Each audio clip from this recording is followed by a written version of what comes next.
നമസ്കാരം, സിറ്റി ന്യൂസിലേക്ക് സ്വാഗതം. അഖിലേന്ത്യാ സമാധാന ഐക്യദാർഢ്യ സമിതി ലോക സമാധാന ദിനാചരണത്തിന്റെ ഭാഗമായി കണ്ണൂരിൽ സമാധാന സന്ദേശ യാത്ര സംഘടിപ്പിച്ചു. കണ്ണൂർ റെയിൽവേ സ്റ്റേഷൻ പരിസരത്ത് വെച്ച് മന്ത്രി രാമചന്ദ്രൻ കടന്നപ്പള്ളി ഉദ്ഘാടനം ചെയ്തു. ഐക്യദാർഢ്യ സംഘടന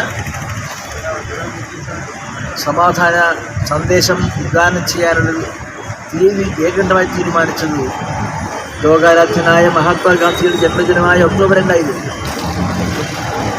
അതാണ് ഗാന്ധി. അപ്പോൾ മഹാശക്തിദിനം ഉണ്ടായിരിക്കണം മനസ്സുകളെ സമാധാനപൂർണ്ണമാക്കാൻ കഴിയുന്ന അർവചനീയമായ ശക്തിയായി പ്രവർത്തിക്കാൻ സാധിക്കും.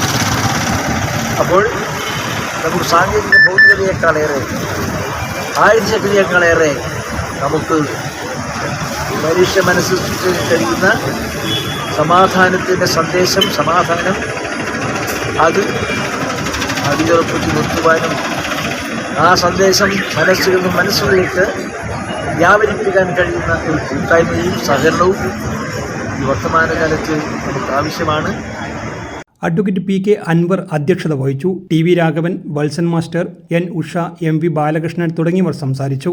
യുദ്ധസ്മാരകത്തിന് സമീപത്താണ് യാത്ര സമാപിച്ചത്. News desk, city news.